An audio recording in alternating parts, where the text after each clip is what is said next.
I'm John Hanna for CityTV.net, and we have Greg Womack, President of Womack Investment Advisors, joining us from Edmond, Oklahoma. Hey, Greg.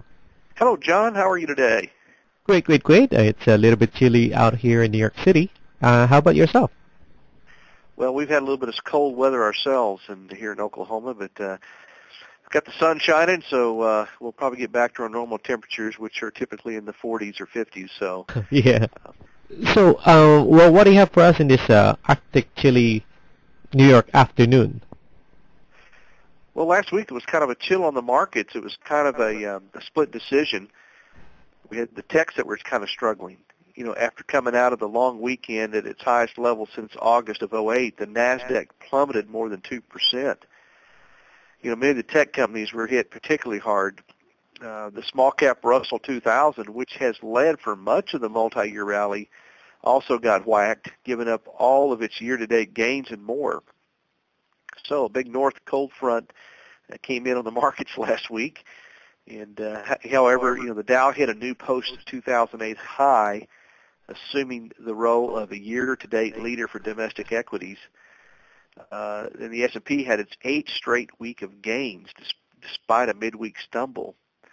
So year-to-date, the Dow is up roughly 2.5%, the NASDAQ 1.4%, the S&P right at 2%, and the Russell Small Cap's down a little over 1%. Of course, as of today, you know, on the 24th of January, around what time we have here, John? It's around 3 p.m.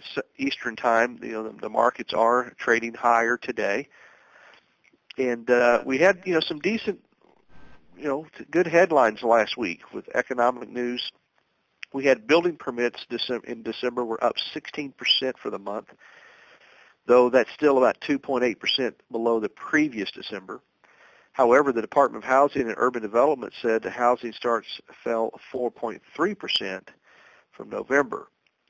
And then home resales rose 12% in December, though the level's still about 25% lower than the 2005 peak.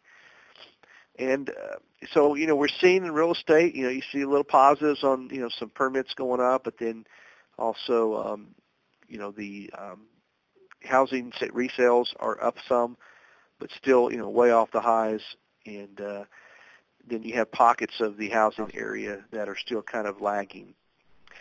So nothing real big in the housing market, but if you look at the National Bureau of Statistics of China, the Chinese economy grew 10.3% in 2010. That was up 1.1% higher than the previous year.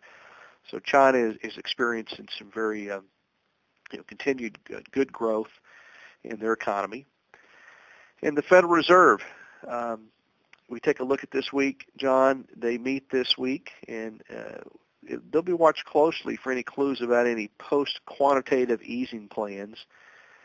Then also Friday we have the gross domestic product release will profile the nation's economic health. And of course investors will be watching the tech sector to see if it can regain its footing.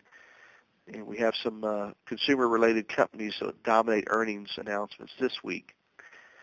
And some key dates, we'll have home prices on the 25th, new home sales and the Federal Reserve announcement on the 26th, and durable good orders and pending home sales on the 27th. And, of course, as I mentioned, GDP will have its release, and then labor costs on the 28th.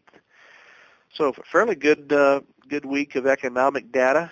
And after the cold front we had last week came through the markets, so far the markets as of Monday today seem to be warming up a bit.